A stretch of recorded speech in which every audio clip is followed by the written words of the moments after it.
or a son, but he's there within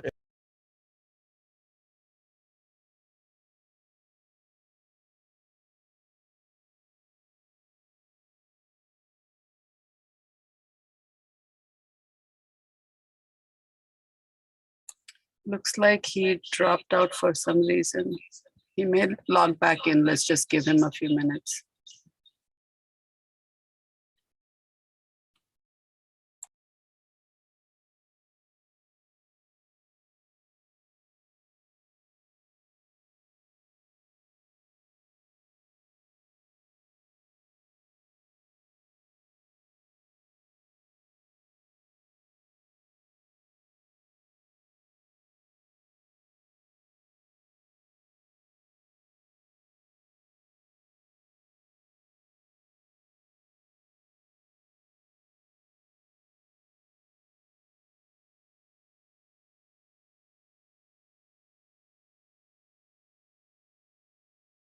There we go. It looks like he's back on. Sorry about that. I don't know what happened there. No problem. Okay. So the people say that God has his own realm and cannot come into this material world. And if there is God, and God is existing, and we say that God is all-pervading, certainly he cannot be a person, because persons are localized in one place. So if God is everywhere and everything, then how can he be a person? These with our material consciousness, these are the kind of conclusions that we come to. So what's the answer to those things? Those perceptions or beliefs?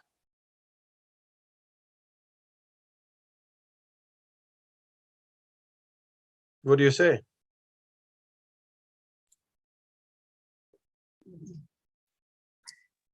Achintya Bheda Ved. What does that mean? Simultaneously, I mean, it's beyond our understanding. Ah, okay. Achintya, you like the achintya. Yeah, Krishna is known as Achintya.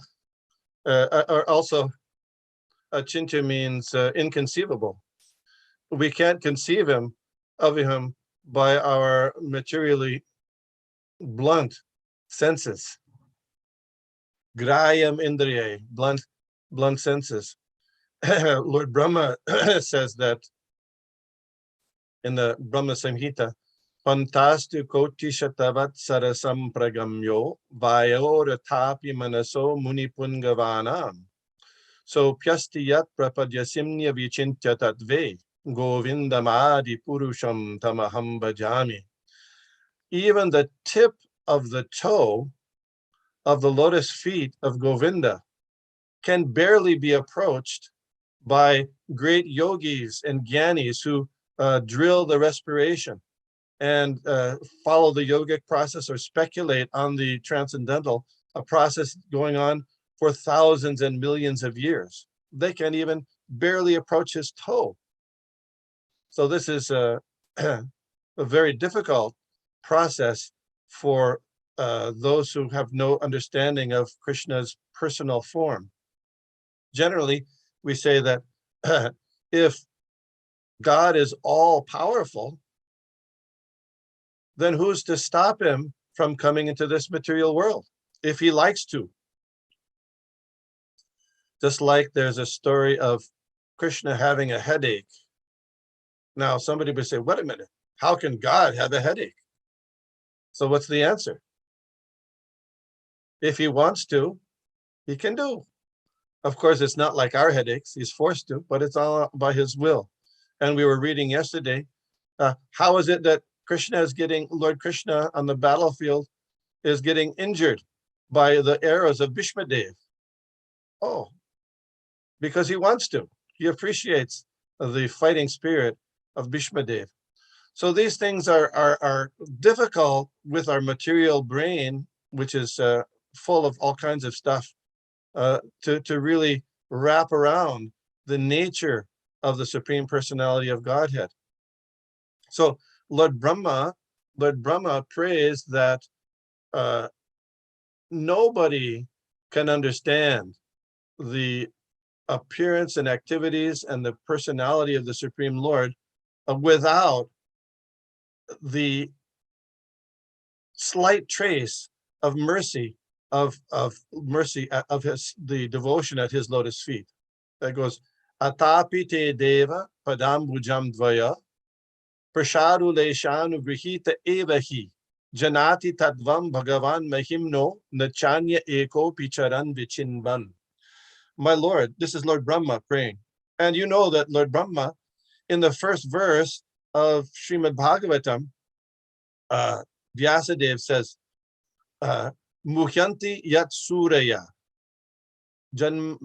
janmadiyasya yatan vaya ditaratas chatesha biganswara tene brahma hridaya adi kavaye muhyanti yat suraya, which means even the big demigods in the heavenly planets, they get bewildered at the appearance and at the nature of the Supreme Personality of Godhead. So what to speak of us? My Lord, if one is favored even by a slight trace of the mercy of your lotus feet, he can understand the greatness of your personality. But those who speculate to understand the Supreme Personality of Godhead are unable to know you, even though they continue to study the Vedas for many years. So it's really important point. How can we understand God? How is it possible? And we people talk about love of God. In order to love something, it's very difficult to love something impersonal. Is it easy to love the sky or the air or the wind? But you can love a person, even a little pet, you might develop love. So personality is so important to understand the Supreme Lord. But because his personality and qualities are so much beyond our experience, it becomes bewildering. Therefore, he's, as mentioned here, he states in Bhagavad Gita, a Jopi son of Yayatma, even though I'm unborn, of Yayatma, and my transcendental body never deteriorates, Bhutanam Ishvaropi san, and I'm the Lord of all, and is the Lord of all creation, all living beings. Prakritim Shramadishtaya Sambhavami Atma Mayaya. He still appears by his own internal potency. This is like very revolutionary stuff. We won't find this description of God and his qualities and his ability to be everywhere at the same time. And then when even though demigods like Lord Brahma and Indra prayed in the prison house of Kamsa to welcome the appearance of the Lord, the coming appearance, while Lord Krishna was in the womb of Devaki, and even though they journeyed to the shore of the Milk Ocean and prayed for the appearance of the Lord, still, while Krishna was displaying his pastimes as a young child, they had a really hard time understanding, appreciating that this little boy standing in front of me is the Supreme Personality of Godhead. So they did different things, as you know. The Brahma stole kidnapped the calves and cowherd boys, and Indra tried to kill all of them by sending torrents of rain, even though just a short time before they were praying. So sometimes you can get a little bit of that difficulty, So say there was a very young person who was very adept at speaking Srimad Bhagavatam, maybe 5 or 10 years old. So I found it I hadn't met one person like that, and I found it a little bit difficult to appreciate that person, like as a, the supreme, something, having very high knowledge because of their childhood age. It's what to speak of, great intelligent persons like Lord Brahma. So it's bewildering. How, okay, there might be God, but why is Krishna God?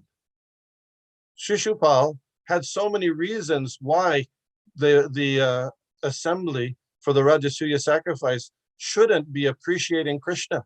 They said, what is this? We don't even know what caste he belongs to. Usually in polite society, a person knows where they're coming from and their job, their parent, everything. But you don't know what caste he belongs to. What kind of God is that? So actually, that statement was not, it can be taken as a criticism or a glorification. You understand? Because Lord Krishna is beyond all caste. He's above all those things.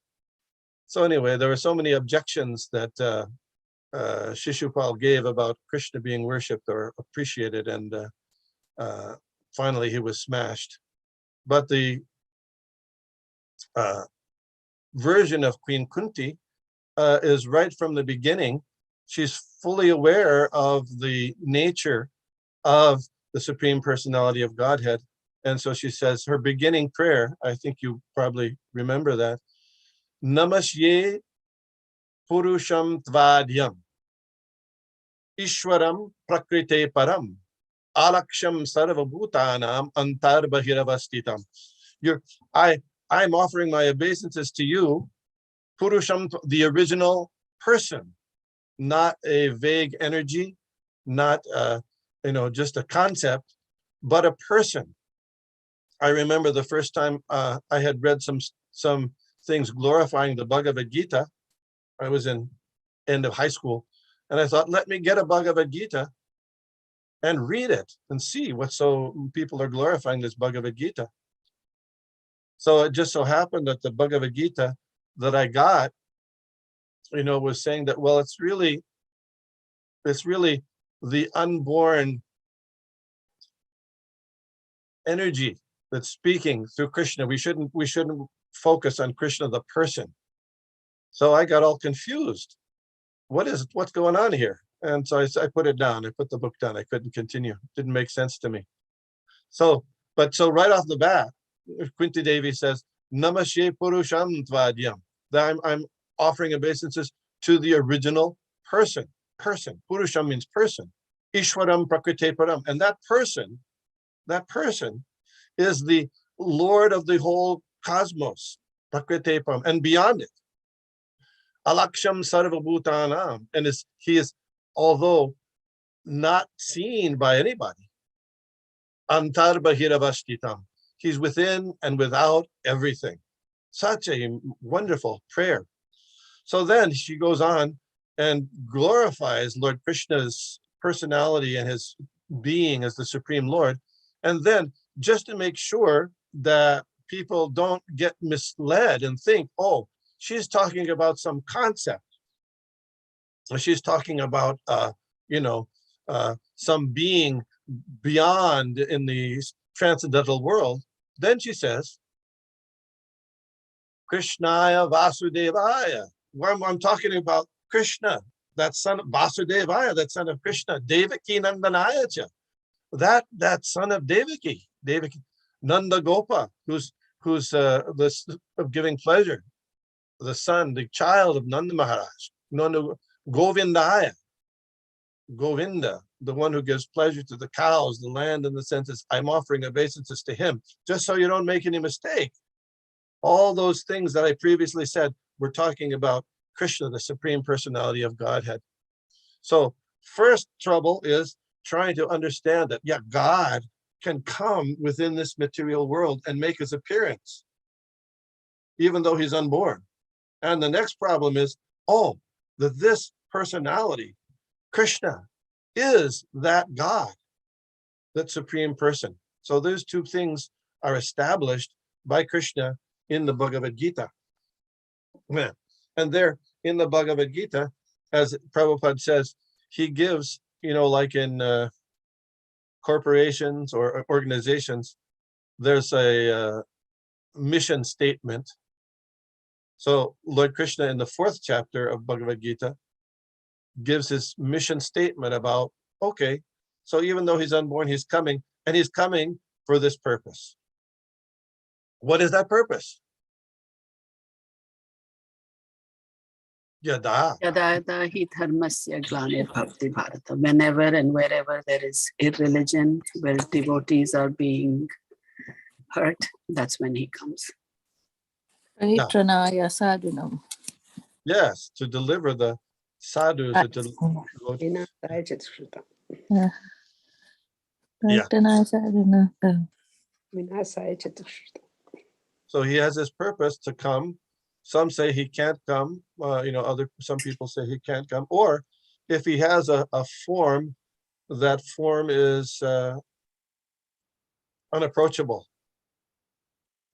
Sometimes you'll see if you do a search for a picture of God on the internet, if you try it, it's very interesting. You'll see all kinds of pictures. Sometimes you'll see a picture of a being with arms and legs sitting on a majestic throne. And then what's there at the face? No face. Very common, very common. Because there's some idea that in the Bible, someplace it says that no one has seen the face of God. So therefore you can't have a face. What do we say? We say, that's true. Yeah, most people, they can't see the face of God. That's practically true. Practically no one. If you go in the world, Manushyanam sahasreshu kashchid yatati siddhaye yatatam api siddhanam kashchid mam viti tatvata. But if God wants you to see his face, who can stop it? So Krishna consciousness, engaging in devotional service, is the method so that Lord Krishna wants to show himself to you. That's what Srila Bhaktisiddhanta Saraswati Thakur said. He would say that if you want to see a very important person, make an appointment, try to call up the White House and say, listen, I'd like to see, President Biden. It probably would be, you could try it, it'd probably be very difficult to get in, right? You think? But if the president wanted to see you, there wouldn't be much hindrance for that. So similarly, the Krishna consciousness is the process by which Krishna will want to see you and to show his face to you. Of course, we start at the lotus feet. That's another point. But the devotee prays in Isha Upanishad, your face is covered by your dazzling effulgence. Kindly remove that effulgence so I can see your transcendental form of bliss. So he appears by his own internal potency, and that is his mission, to deliver devotees. So who are some of the devotees that Lord Krishna delivered during his appearance? Can we get some kind of, list here? Let's see, any volunteers?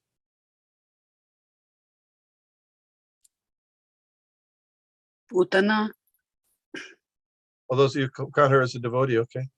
Oh, She became a devotees. devotee. That's all right. That's all right.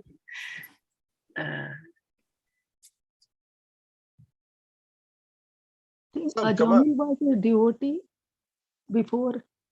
Yes. So what devotees did Lord Krishna deliver when he came? Or just he says it and he really didn't do it? The Pandavas were delivered. Yes. Pandavas. Anybody else? Arjuna. We're talking about practical. What happened? What actually happened? Come on. Some names. I want names. Name names here.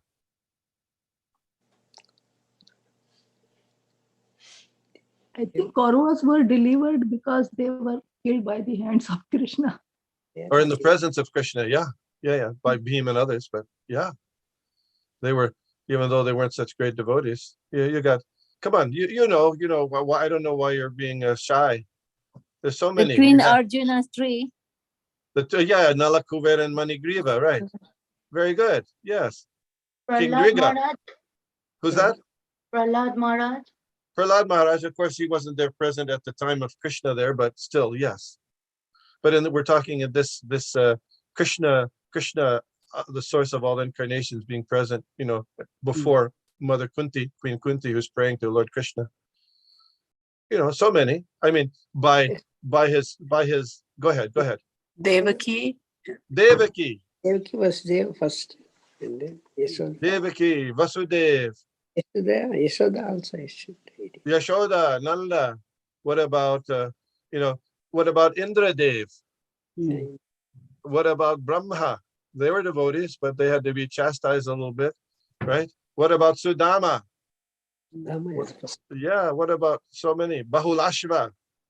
So many. So that was his mission of delivering. In fact, in the discussion of Lord Chaitanya with Haridas Thakur mentions that when Lord Ramchandra came to this earth, he brought back with him to Vaikuntha, you know who? All the residents of Ayodhya.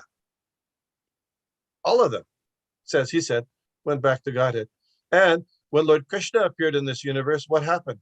All the residents of the universe, says. So, Paritranaya Shadhuna, Vina Chayat, so one way or the other, Vina by killing them or giving them mercy, either way, both ways, he delivered those people back to Godhead. So then Srila Prabhupada makes the point of that he comes in this verse, he comes sometimes said to glorify like the pious kings like King Yudhishthir, although Yudhishthir is Mother Kunti's son. Because we know today about the Pandavas, and there are many great kings in the past, but because Lord Krishna was so close and dear to the Pandavas, we remember them especially frequently and more fully. There are many kings, there are many great kings, but because of their connection to Krishna, then they become especially glorified. That's the nature of things in this world. As everything is related to Krishna, but we have a difficult time seeing that, bringing out that connection, how things are connected with Krishna, our thinking, our eating, our worship, our work. When it's connected with Krishna, then it becomes wonderful. And when it's seen or we don't see it connected with Krishna, then it becomes a problem.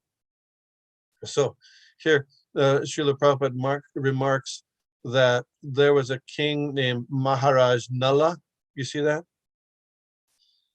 Maybe you know the story of Nala and Damayanti. You know this story? How does that go? You know this? Nala and Damayanti. This is. Go ahead. Go ahead. No.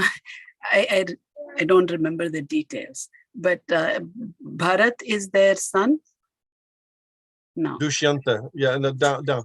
So yeah, not direct son, but so Nala and Damayanti, they're mentioned in this description is mentioned in the Mahabharata, but and they're very similar in some of the activities they had to the activities of the Pandavas.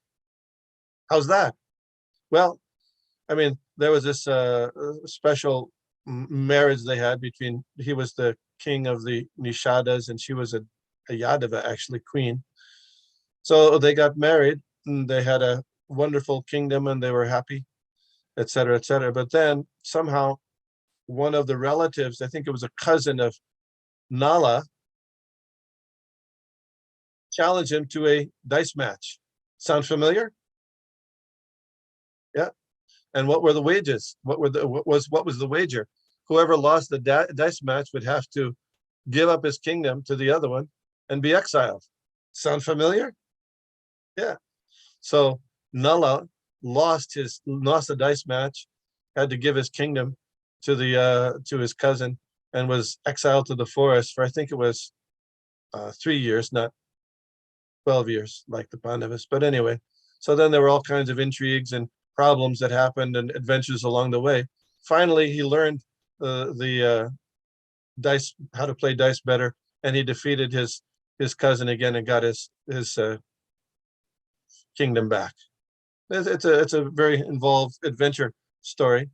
But we know more about Yudhishthira Maharaj because in the story of Nala and Damayanti, we don't see Krishna there. Even though, of course, Krishna is the source of everything and the cause of everything, he's not prominent in that pastime or story. So he's not known like Yudhishthira Maharaj is. So when Lord Chaitanya and Ramananda Roy were talking about what is fame, so Ramananda Roy was saying that the person who's famous as a devotee, that is lasting fame. In our own experience, if we want to be well known, we don't want to be well known for ourselves, but if we are well known because we are doing some devotional service for Srila Prabhupada or Krishna, and we're doing it well, that would be lasting, worthwhile notoriety.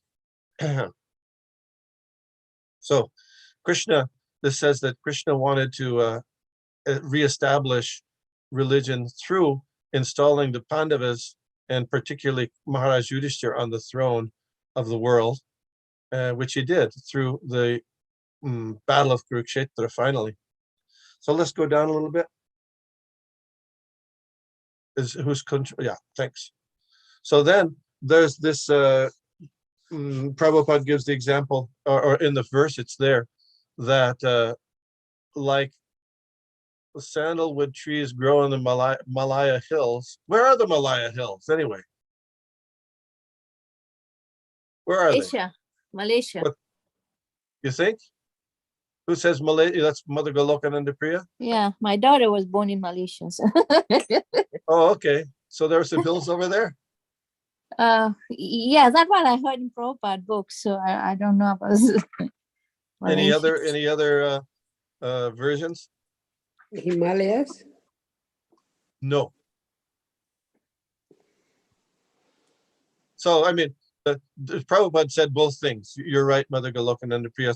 So originally the Malaya Hills were considered like the lower part of the Western Ghats. In India, on the west coast, there's a mountain range that goes from like Maharashtra all the way down through Kerala down on that side. So that lower part of those are called the Malaya Hills, where the sandalwood trees grow, and they like to make a lot of sandalwood oil and Mysore from those. But sandalwood trees can grow anywhere, and also they're growing in Malaysia as well, as Mother Golokananda Priya said. So the trees, so similarly, Krishna could appear anywhere, but he chose to appear as in the dynasty of Maharaj Yadu. And it says here that Maharaj Yadu was pleased by his Lord Krishna's appearance. How long back was Maharaj Yadu from the time of Krishna? Any ideas? Any guesses? Was it like 3 generations, 2 generations? No, much more than that. Much more than that. Yeah. And I forget exactly how much it's there. Yeah, so there's in the back of the ninth canto, there's a family tree of the Yadu dynasty. So there, if you count it, it's 40 some generations. So That's a long time, right?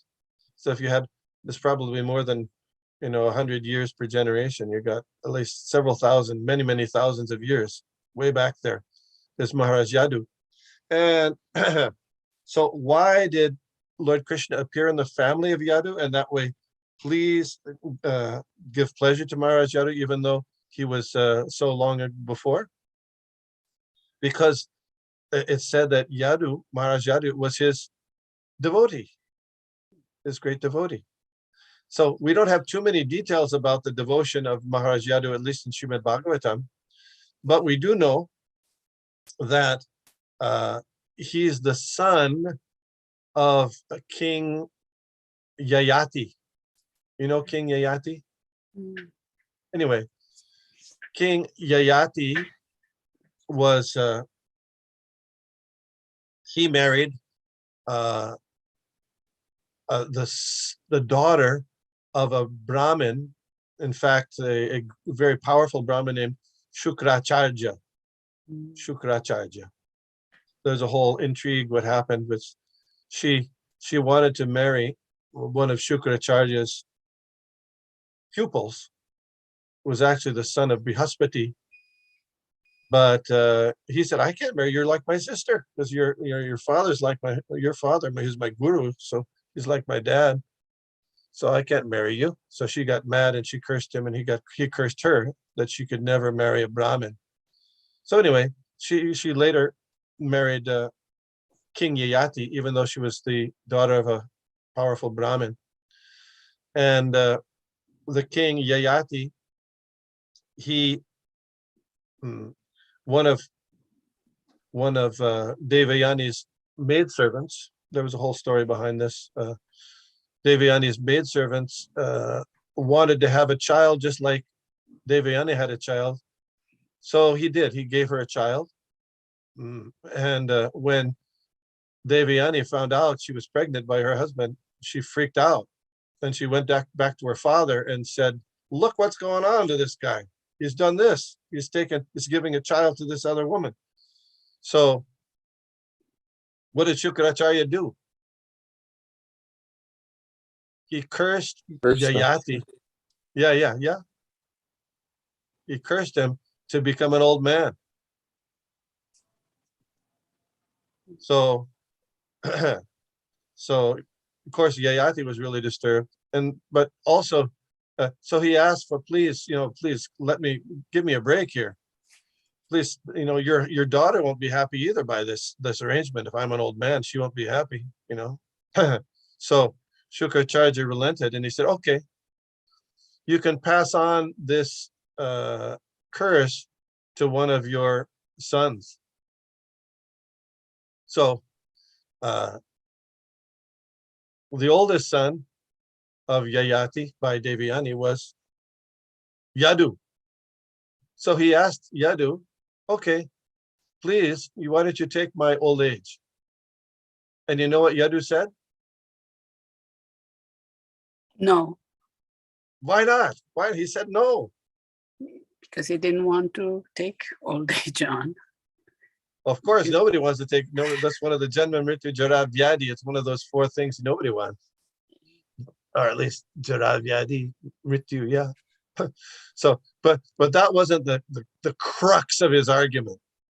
He asked some of the other sons, and they gave that as, I don't want your old age, but they didn't get any benediction from that. But he asked, Yadu said, listen, if I take your old age, I won't be able to make spiritual advancement. If I renounce prematurely, my path back to Godhead will be obstructed. Therefore, I can't. And it might have been, you could make the argument that he was just saying that to get out of getting old, but obviously it was not true, because it was sincere in his statement, because Lord Krishna so much appreciated that he appeared in his dynasty. So, premature renunciation was his reason for not accepting the old age of his father, and Krishna appreciated that so much so that he appeared in his dynasty. So Srila Prabhupada, in the purport of the discussion, he compares the refusal of Yadu to his father's request as like the refusal of the Kumaras who were asked by Lord Brahma to procreate. How's that? Why is it? How, on one hand, you got the four Kumaras decided they're not going to get married, whereas in the case of Yadu Maharaj, he wants to continue to get his varnashram grihastha life. So what's the common element there that unites those two aspects, those two situations? Who can say? It's the goal. The goal is to advance spiritually, and even though they were taking different paths, the goal was the same.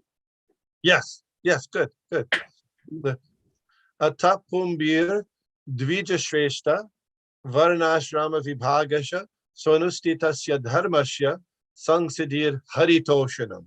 The highest perfection that we can achieve in all of our endeavors, according to our work and our social position, the highest perfection we can achieve is to be engaged in devotional service and please Lord Krishna. So apparently, Yadu Maharaj did that. So therefore, he took birth in the family of Lord Krishna took birth in the family of Yadu Maharaj. So these are some ideas from this purport. I don't know if anybody has some questions or comments or additions or subtractions, observations.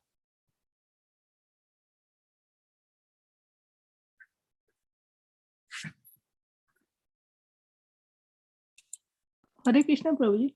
Could you, Hare could Krishna. you, could you please explain again? I didn't get why he appeared in Yadu family, Krishna. Well, Yadu was a devotee of Krishna, and he was very pleased that Yadu made advancing in spiritual life, becoming Krishna conscious, even more important than his father's order. He was asked by his father to accept his old age, to become prematurely invalid and old. But Yadu said, no, I can't accept that, because otherwise, if I renounce, my material progress prematurely, I won't get to the goal of Krishna consciousness. Okay. So Krishna was very pleased with that, so much so that he appeared in his dynasty. Okay. Thank you. Hare Krishna. Usually, we say, most of the time, you say one should follow the orders of the superior. We have the example of Lord Ramchandra, and Ramchandra, just as before he was going to get coronated, in fact, on this coronation day, he went to the forest. Why? Why? Who can say? Why did he go to the forest? You're somebody. His You want father to ordered. Kaikeyi. Yeah, because his father He told him promised to to. Kaikeyi. True. His Because father told him to. So we think, on one hand, we think, oh, the father says, so he had to do. He could have said, no, I don't like that. I think you've got over, you've gotten given too much power to Kaikeyi and all that. But he didn't say that. Why? Well, in this case, we didn't find that going to the forest was going to hinder spiritual practices, isn't it? Whereas with the four Kumaras said, not Brahma, their father, told them to procreate, and they said, I'm sorry, if we get involved in our family life, we might get deviated from our real goal of life, which is Krishna consciousness. So we'll stay as brahmacharis and that way not get too much entangled in material life. And Brahma got mad, but they still did so. So that's a practical example of the verse Krishna says at the end of Bhagavad Gita, Sarva dharman parityajya mamekam sharanam braja. There's so many dharmas. We have, our varnashram dharma, kula dharma, family dharma, and within the family dharma, following the order of the superior, father, mother, like that, those are very, very important as exemplified by Lord Ramchandra. But still, all the dharmas can be set aside if one is sincerely, really, truly focusing on serving the Supreme Personality of Godhead. That's the most important dharma of all, and all the other dharmas should be subservient to that one. Thank you. Other questions, comments?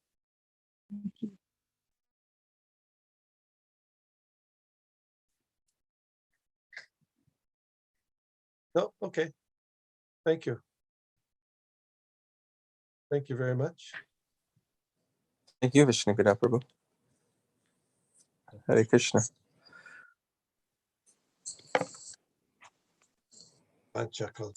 Vanchakalpadrubhyascha kripasindhuvyevacha titanam pavanebhyo vaishnavebhyo namo namaha. Thank you very much, Prabhu. Have a Very great nice Krishna class. conscious day. Hare Krishna. Hari Bol. Hare Krishna. Thank you. Hare Krishna. Thanks.